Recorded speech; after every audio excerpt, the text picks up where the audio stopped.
Bienvenidos a La Hora del Museo, el podcast del Museo Histórico Nacional.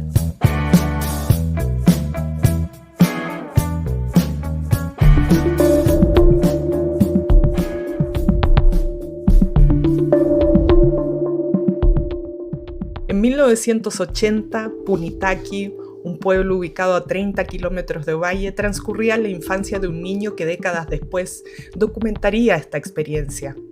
Las escuelas funcionaban con escasos recursos, el patio del liceo se había transformado en un espacio hostil y la dictadura marcaba el contexto de una época con silencios y violencias cotidianas. 40 años después, esa historia personal se ha convertido en El Cabrito, una biografía recientemente publicada por La Pollera Ediciones que reconstruye la infancia de su autor en el norte de Chile durante los 80. El libro aborda el bullying escolar, la precariedad del sistema educacional en las provincias, los secretos familiares y la estructura social de un pueblo marcado por la dictadura. Hoy nos va a acompañar el autor de esta biografía de infancia, Juan Luis Salinas, reconocido periodista, coordinador de la revista Ya del Mercurio, profesor de la Universidad de Chile y autor de obras como Linda, Regia, Estupenda, Historia de la Moda en Chile y El Peso de la Sangre, Viaje Personal al SIDA. Juan Luis, qué gusto tenerte aquí en este espacio del Museo Histórico Nacional. Bienvenido. Muchas gracias por invitarme. Bueno, yo tengo aquí el libro que ya anunciaba hace un ratito, El Cabrito, tu último libro editado por La Pollera, una tremenda historia que nos lleva de alguna manera tu historia personal a nuestro Chile. Nos lleva como por nuestra sociedad, nuestros cambios que hemos tenido afortunadamente también. En fin, ¿no? Yo tengo una duda aquí partiendo, ¿no? ¿La foto de portada eres tú? Sí, soy yo, pero tiene muchos menos años de los que tiene el niño que narra el libro. Creo que claro. El niño tiene 13 años y ese niño debe tener 9, 10. Y además está con un gatito, sí, no con un cabrito. Pero igual los gatitos están súper mencionados en el libro. Sí. Bueno. Igual es gracioso que yo hable de ese niño, pero yo siempre hablo así. Está bien, es mejor, yo creo, un poco más saludable.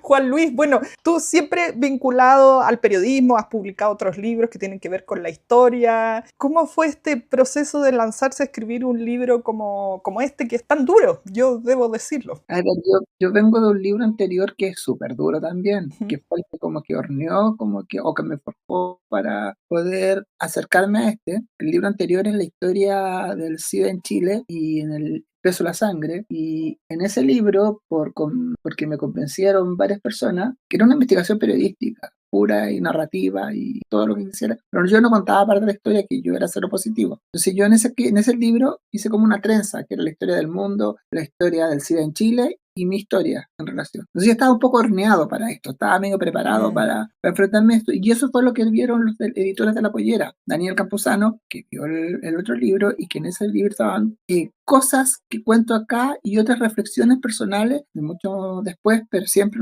en el yo, en primera persona. Y me llamó Daniel el año 22. El Peso de la Sangre salió el 2019. Había empezado con otros proyectos que los dejé stand-by porque entre medio me llamó Leila Guerrero para escribir unos perfiles para la colección de UDP de perfiles, Isabel Allende, y ahora estoy entregando otro que sale, que no puedo decir todavía cuál es. Y yo había empezado con un proyecto del libro para vidas ajenas, pero que al final quedó stand-by y quedé como guacho de historia. De verdad, como que no sabía qué hacer. Me decían que me dedicara a la ficción, estábamos en pandemia, además tampoco podía hacer las investigaciones, no el nivel, suena súper pretencioso, pero el estilo de investigación que hago yo, que es como ir a los lugares, entrevistarse directamente con la presencial. gente. Presencial, claro, y presencial y contemplativo. Entonces me llama Daniel y lo medité harto. O sea, no lo medité harto porque en el fondo hay otro proyecto que también tiene que ver con mi historia personal. A ver, cuando yo hablo de historia personal, me gusta aclarar ese punto. El VIH y el SIDA lo llevé, era una historia macro que se relacionaba con lo personal. Y hay otra historia familiar que igual se intuye en El Cabrito, que también la quiero llevar a macro y llevarla a personal. No puedo decir mucho de esa historia, está trabajando en paralelo. fue una idea que me dio Oscar Contardo, en realidad yo ya la tenía y Oscar me dijo, oye, pero tenés que escribir esto. Y como que lo he horneado, y entre medio apareció lo de Daniel, que fue como el empuje para, entonces el único problema que tenía yo en ese momento era seguir con la primera persona. Estaba todo el fenómeno, justo apareció el fenómeno así como masivamente de Daniel Ernaux, que justo ganó el Nobel, entonces estaba todo el mundo como con esa, Joan Didion y todo el cuento, como que había explotado la autoficción. Y a mí me molesta un poco el término, aunque sí se puede calificar, pero yo no hago autoficción, yo hago como memoria, investigación, pero desde la primera persona, pero sin ser yo el protagonista, yo soy como el motor dentro, o sea, yo soy un engranaje dentro del hecho mismo. En este libro que me proponía Daniel, yo era el centro. Entonces, le di muchas vueltas, conversé con una gran editora mía, amiga mía, Andrea Viu, con otras personas más, con mi marido en realidad también, así como, oye, ¿ya qué hago? Me dijeron, ya dale, si al final es lo que querías hacer. Y otro editor que no voy a decir el nombre, me dijo, es que si esas historias te buscan es porque creen que escribirlas. Entonces fue súper normal, o sea, como que igual yo sigo con él como, sigo como con un poco de, no sé si es vergüenza la palabra, creo que es un poco de pudor de exponer tanto, pero siento que tengo un pequeño problema de exhibicionismo cuando escribo porque me dejo llevar. Yo tenía los límites súper marcados en el Cabrito y en un momento traspasé los límites sin darme cuenta, porque como que la escritura te lleva a eso. Y yo fui a reportear el Cabrito, si eso es lo más gracioso. Eso te quería preguntar. ¿Eh? Bueno, situémonos en el lugar Punitaqui y yo, mira, estas calles polvorientas, un pueblo pequeño. ¿Dónde queda Punitaqui? Partamos por ahí. Punitaqui queda... todo el mundo le pone la referencia, le pone, yo estoy súper clarito, en el libro son 28 kilómetros al noreste de Ovalle, provincia de Limarí, pero todo el mundo le pone 30 kilómetros, como que lo resumen, incluso yo creo que son menos ahora porque hay como carretera, o sea, no como un camino asfaltado, entonces como puentes y otras cosas como que se han mejorado la conectividad, pero hay una cosa que hay que aclarar, y que, para que no me traiga problema tampoco con los punitaquinos, esto es la historia de 1985. Claro, han cambiado mucho las cosas. Muchísimo. O sea, yo lo que hablo es de calles polvorientas, de gente que teníamos un solo canal de televisión, que la gente no salía en las calles. Ahora completamente distinto, que nadie iba a Punitaqui, entonces como que había agua en el estero, o sea, ahora todo es seco, o sea, es otro mundo, había violencia física contra los animales, había violencia física entre las personas, y todo estaba naturalizado, pero era 1985, y en 1985 pasaron muchas cosas en este país, no solo en Punitaqui, a nivel país, y Santiago específicamente había una violencia como que flotaba en el aire, claro. Y todos sabemos por qué, fue el año de los degollados, de los hermanos Toledo, hubo varios hechos, toques de queda, estado de, ¿cómo se llama? Yo escuchaba todas esas cosas porque yo vivía con un abuelo que había sido detenido, torturado, sin ser comunista. Él era radical, pero apoyó la candidatura de Allende. Y lo detuvieron, lo torturaron, estuvo 90 días, fue antes de que yo llegara al pueblo.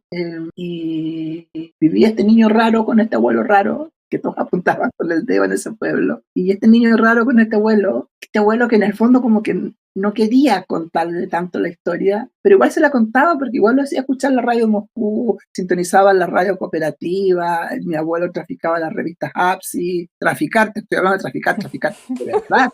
O sea, ahora el diario llegaba con un día de atraso al pueblo y las revistas, imagínate, y no se ponían en los kioscos, entonces mi abuelo, y yo tenía acceso a las revistas, aunque mi abuela se enojaba, pero igual yo las veía, igual yo entendía, veía 60 minutos, con el 60 minutos, imagínate, y mi abuelo peleaba con la televisión, que decía que no estaban diciendo la verdad. Entonces yo crecí con todo ese pero sabía que afuera de mi casa no podía decirlo. Bueno, yo creo que todos los niños de esa época, me incluyo, escuchábamos cosas en nuestra casa, pero sabíamos que no podíamos hablar nada en los recreos, ni comentarios tan libres. Te voy a sentar en un espacio que es 1985, una escuela rural en Punitaqui, donde no todos sabían eso. Entonces era como igual, como que... No me gusta hablar de capital cultural, pero yo tenía tenía una exposición diferente a la que tenían los otros. Claro que sí. Y tenía una postura diferente a la que tenían los otros. Entonces, como que cuando hacían cantar la canción nacional, yo no la cantaba. Y era como, y más encima piensa que yo estaba recién en el momento de entender quién era yo, 13,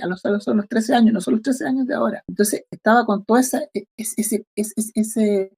amalgama de cosas que como que hervían en mi cabeza y yo no las entendía. Y trataba de entenderlas, pero las entendía de una manera errada o las escondía. Entonces, todo eso pasaba mientras yo era testigo cómo ese pueblo iban sucediendo cosas y cómo yo tenía que pasar de ser niño a ser hombre y sin saber claramente lo que era ser hombre, porque la idea que había de ser hombre a mí no me encajaba, no encajaba con lo que yo quería hacer o con lo que yo sabía que iba a hacer. No me gustaba salir a cazar, no me gustaba jugar fútbol, era raro porque escribía o porque leía más que escribía, ni siquiera escribía. Entonces, es este niño un niño que se juntaba con niñas porque las niñas lo protegían. Y hay como un protofeminismo mío porque de verdad como que yo era muy cercano a las niñas. Ellas me cuidaban, pero yo también las cuidaba a ellas. Era como una suerte de, no sé, todo eso como que se refleja en el libro. El libro más que una historia, que es mi historia personal, yo creo que lo que no sé si logro, es como contar como una infancia en provincia, una infancia de un chico diferente en provincia.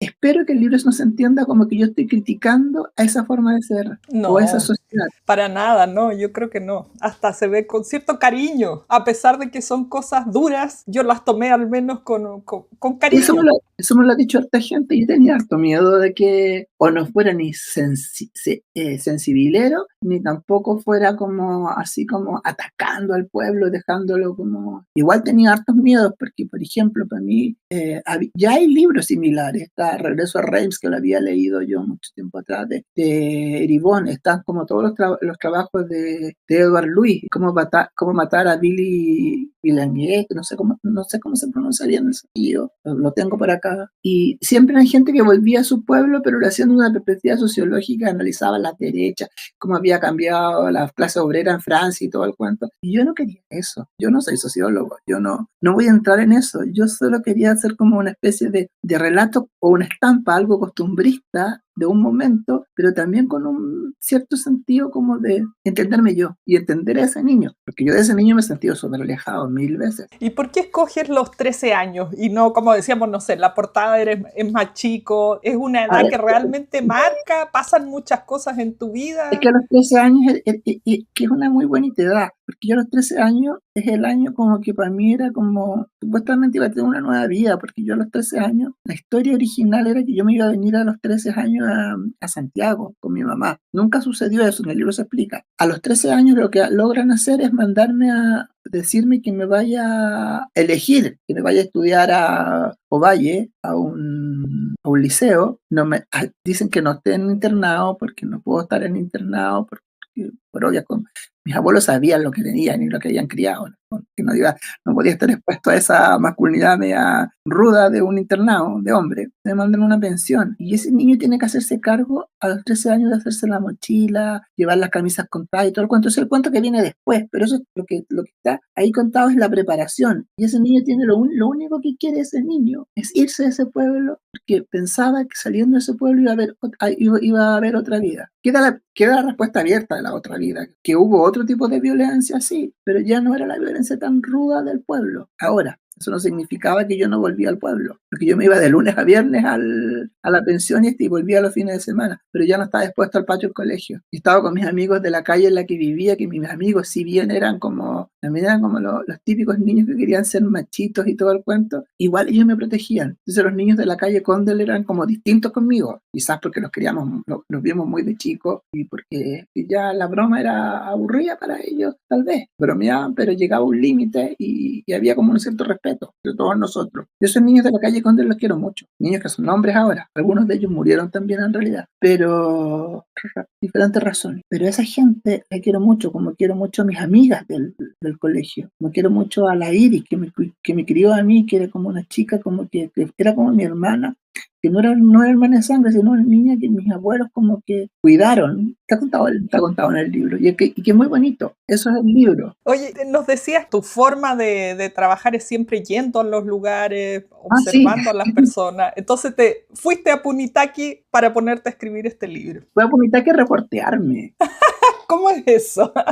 De ir a un lugar a reportear el yo del pasado. Yo cuando hice el libro en sí también me reporté, porque en el fondo yo sabía mi historia, pero igual necesitaba que los médicos me pasaran como las fichas clínicas y todas las cosas. Entonces, para mí el reportearme no era tan raro, porque la memoria es súper frágil. Sí, Yo en el libro siempre estoy como reflexionando sí. respecto a eso, que lo recuerdo eso como que... Y ya en el libro anterior me había pasado que había puesto escena y que hay gente que dijo, no, pues yo estuve en ese momento. Y resulta que en una fiesta de cumpleaños que sale narrada en el libro anterior, yo recuerdo claramente que no éramos más de 10. Y resulta que después me escribían, no, yo estuve y eran como 25. Entonces yo dije, ya, la gente como que ya, como que la memoria o quiere pertenecer o inventa. Entonces yo volví al pueblo para refrescar esos datos. Me encontré con una cerrazón así heavy en el pueblo, que de mis compañeros de colegio muy pocos me querían hablar en buena onda, como que, no tengo tiempo, no puedo, y otros no se acordaban de O nada. sea, pero Pero cuando tú te fuiste de Punitaqui, no solo, digamos,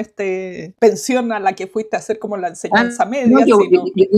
a ver, yo en realidad de Punta Aquí me fui como a los 20 años, 22 Ya. años, porque yo iba y volvía, o sea, yo estaba en la universidad, volvía al pueblo, pero ya eran otros códigos, no era, el pueblo fue avanzando, vuelta de democracia, el pueblo fue Mm. avanzando, eran los años 90, y yo no volví al pueblo después del terremoto del 97, que es donde que se cayó en mi casa de infancia, que lo esbozo ahí un poco. Y no volví nunca más al pueblo, solamente volví al pueblo para visitar a los muertos, que es una tradición muy nortina, muy, muy de provincia, que uno vuelve a los pueblos a visitar a sus muertos. Yo entraba y salía, ponía flores y me iba del pueblo. Pasaba con suerte a saludar a quien me conocía, me conocía si paraba a comprar algo y me conocía, como que hablaba un poco y me iba.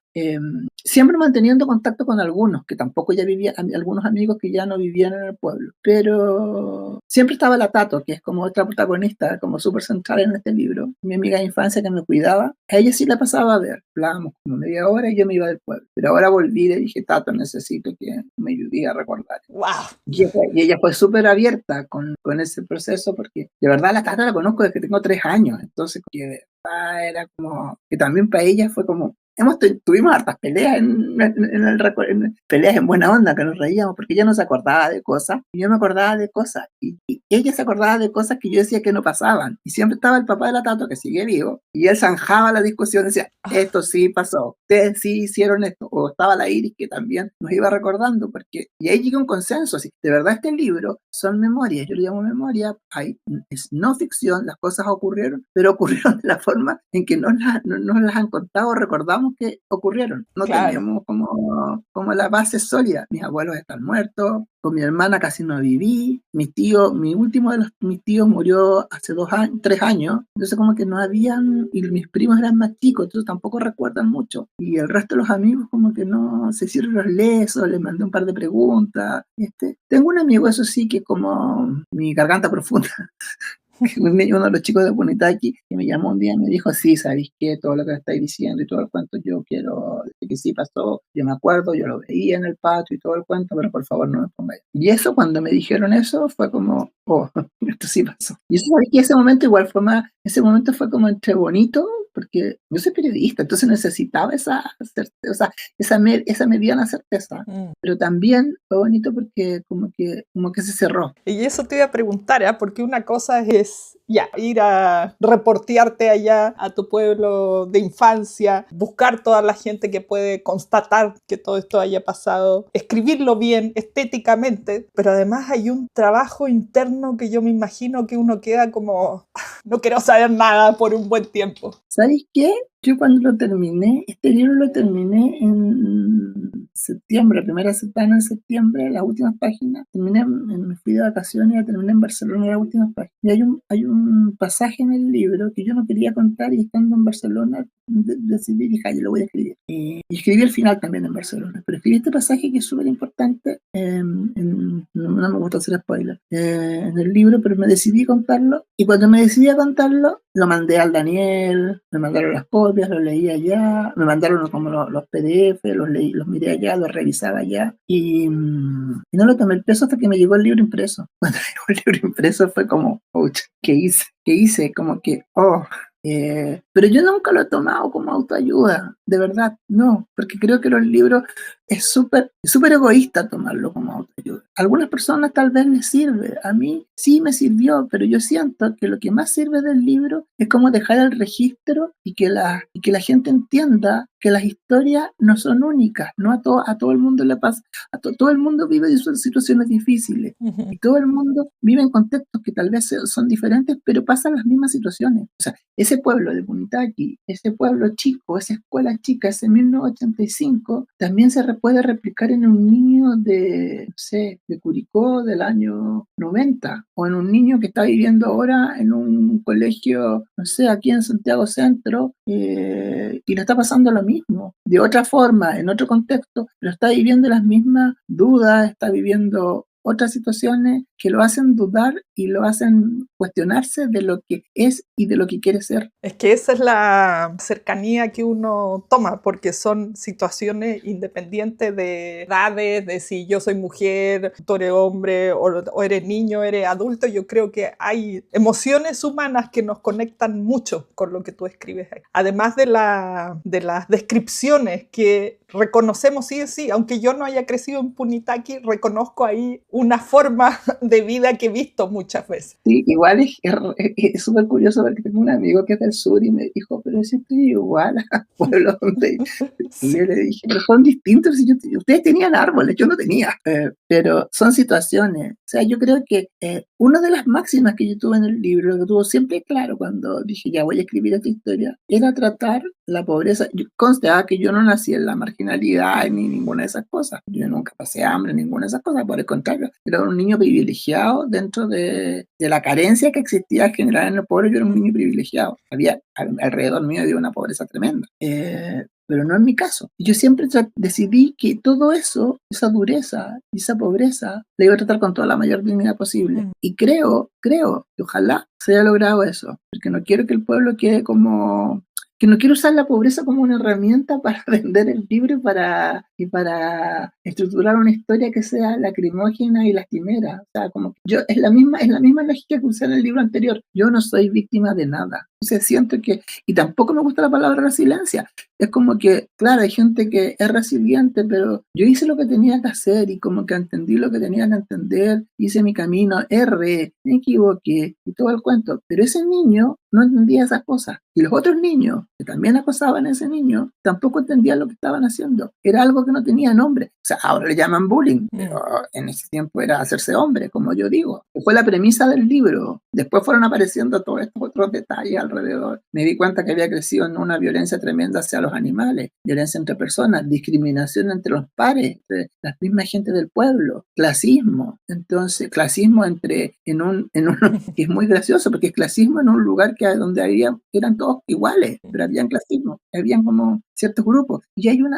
un detalle que yo nunca lo noté, que se iba a plasmar en el libro, y cuando lo noté y me di cuenta como que ahí ya fue fuerte, quise dejarlo como bien evidente, que era como la masculinidad, cómo se entendía la masculinidad, porque no hemos hablado tanto de las minorías, nunca es suficiente, tampoco no hemos hablado lo suficiente, analizado lo suficiente el feminismo, los derechos de la mujer, pero creo que se ha dejado de lado un poco hablar como los niños se crían como hombres, como la sociedad te impulsa a ser un hombre de una determinada forma. Totalmente, con todas las presiones que eso lleve. Claro, y presiones sin guías y con imitaciones quizás a modelos que no son los ideales. Nunca nada es ideal, pero que no son los adecuados en ese momento. Y eran los que existían. Y cómo naturalizábamos todo. O sea, el libro parte con una escena súper fuerte, porque yo decidí Sí. que partiera con una escena súper fuerte, porque quería que fuera fuerte para que en algún momento hubieran pasajes que fueran como más suaves y que fueran más como nostálgicos, pero siempre hay siempre, es que es muy gracioso porque es como, Sí, porque salimos de algo como nostálgico y metimos con algo fuerte. Pero eran cosas que yo nunca entendí que eran tan fuertes hasta que las vi escritas. Eso, ¿ah? Y además uno recuerda una cantidad de cosas que no sabía hasta el momento en que se pone a escribirlas. Ah, y hay otra cosa, yo tampoco nunca hice proceso. Para mí mi proceso más difícil fue la escritura. De hecho, yo creo que habré ido unas 6 veces a Punitaqui y nunca estuvo más de 4 días. Porque igual como que el pueblo me echaba. Yo ya como que amo el pueblo, amo esa época del pueblo, pero como que ya el pueblo me echa. En un sentido como metafórico, como que Sí. yo no pertenezco ahí, pero para mí era como súper importante como investigar. Entonces, tengo una carpeta que son todas las publicaciones de prensa del año 85, porque yo necesitaba estar seguro de cada dato, el toque del periodista. Se necesitaba estar seguro de cada dato que ocurría. Tengo hasta los pronósticos del tiempo de la época para acordarme más o menos. Y una cosa que me sirvió montones, que cuando se murió mi abuelo, yo me fui al velador que tenía él y me robé su agenda, me la robé, la digo con todas sus palabras. Me robé su agenda, que era la agenda que yo la miraba desde niño, donde tenía escrito todo lo que pasó cuando estuve detenido. Y eso me sirvió un montón de cuando lo leí. Mira, de verdad tampoco es una maravilla lo que él escribió, era como puros casi garabatos a la gente que lo acusó y todo el cuento, maldiciéndolos y todo el cuento, y pidiéndole a Dios, porque de repente se nos hizo católico mi abuelo, pero me ayudó montones eso, como que entendí mucho ese pueblo. Entonces, como que yo recurro a esas cosas, a fotos que me iban mandando, recortes, la gente que me ayudó, que es mucha. Algunas lo hizo muy solapadamente, otros como la Tato y la Iri fueron como súper abiertos para todo esto. Pero y salió esto, porque yo no sé, tengo la pelea porque me lo ponen como novela y yo digo que no es novela. Entonces, No es una, no, bueno, no sé, ya hoy día el los otro día, géneros literarios están... descubrí que se llamaba childhood, que es como Ajá. un término que usan los gringos para escribir como las memorias de infancia. No lo había escuchado. Yo tampoco lo había escuchado ni siquiera, porque yo entre medio, que igual estaba escribiendo el libro, iba descubriendo otros autores. Entonces, como que para mí, pieza fundamental para escribir el libro fue Infancia de Coetze, que tiene hay muchas cosas. Mira, yo he aprendido con los años de periodismo y los pocos años que llevo haciendo como más como narrativa, libros, uno siempre roba. Claro. Entonces hay cosas que yo le robé a Coetze, pero Coetze, la infancia de Coetze es superficial, no es tal como ocurrió, pero me sirvió montones como para estructurar ciertas cosas. Hay unas frasecitas de Coetze que yo las saqué y todo el cuento. Ocean Vuong también me ayudó montones, como manejar la poesía y todo el cuento, pero también Joan Margarit, la poesía de Joan Margarit, por acá los tengo los libros. Quentin Crisp, ay, se me fue. Quentin Crisp me ayudó montones. Una infancia que es de Michael McCurdy. Empecé a rodearme y un libro de pájaros, un libro de pájaros y un libro también de biología animal que me ayudó montones, porque el libro tiene mucho como de comportamiento animal dentro de las reflexiones que se hacen, pero fue dándose sin querer, como que iba como haciéndome preguntas y aparecían, y buscaba las respuestas y aparecían estos libros, entonces googleaba, aparecían estos libros, los encargaba y me leí y los leía. Yo inicialmente este libro me iba a demorar 6 meses, según yo, escribirlo, me demoré 3 años. Sí, yo creo que un trabajo así no se puede hacer en menos tiempo. Se podría, pero lo que pasa es que igual si yo hubiera querido hacer y contar solo mi versión de los hechos, me hubiera demorado 1 año y algo. Pero yo necesitaba cotejar los datos. No quiero que el libro, primero, no quiero que el libro se transforme en una verdad, que no es una verdad, es mi versión de los hechos. Quiero que mi versión de los hechos esté lo más cotejada posible, porque yo me equivoco. Muy periodista. Es que más que periodístico siento que es como, no sé, yo también se lo exigiría a todos los escritores también. O sea, me he encontrado con libros que son súper como conocidos y que cuentan una historia inventada en una época y yo me he encontrado con errores históricos de esa época que digo que no, y a ella le pierdo credibilidad incluso a la ficción. Sí, sí. Porque yo tengo un toque como con los datos históricos, más que periodísticos. Tengo como eso, como, no sé, tengo un alma de historiador que no sé dónde la saqué. Bueno, estudié 1 año de historia, pero cuando me cambié a periodismo, pues no alcancé a reflexionar tanto. Pero lo que me interesaba a mí era como el tono en que fuera escrito, que no fuera lastimoso y que tuviera que fuera algo como radiante al final, como que no fuera algo tremendo, que no te cayera como el peso de la noche, como un ladrillo en la cabeza. No, quería que tuviera algo como nostálgico, bonito, dentro de este tono donde pasan cosas que no son tal vez bonitas para la gente y tal vez no fueron bonitas de recordar. Pero al final, y ese detalle, no te olvides de que ahí fuiste feliz. Esa frase. Es que es súper importante eso, porque de verdad yo me lo escribí, lo puse y me lo repetía, cuando yo me iba como en esas cosas así como, porque yo pasaba rabia con él, pasaba rabia y decía, ¿por qué hice esto? Yo ni siquiera pasaba rabia con el resto, era como, ¿por qué yo fui tan tonto? Después descubrí que no, pues el pasado no se cambia, uno reflexiona sobre el pasado, aprende sobre el pasado y era tiempo ya como que entendiera a ese niño. Y yo todavía lo sigo viendo como ese niño, lo veo súper diferente a mí. Y una de las cosas, no sé si me lo iba a preguntar, pero una de las cosas que yo decidí es escribir el libro en tercera persona, porque siempre entendí que yo no era el protagonista, que era la historia de la protagonista. Y también necesitaba que apareciera otro narrador que también fuera despersonalizado, que en el fondo soy yo, pero está despersonalizado, que reflexiona. En el fondo hay 3 personas ahí metidas en ese libro. Podría tener como un complejo de personalidad múltiple, pero no es así, fue como una herramienta para poder soltar la mano. Sí, claro, lo comprendo perfectamente. Bueno, yo no sé, yo a esto le pondría como una crónica de infancia, tal vez, no sé, ya creo que no hay Pero que... me insiste la gente, me hablan de autoficción, porque el término está como de moda, pero no sé, es que la autoficción cuento que es como se contraponen, no sé, no creo. No.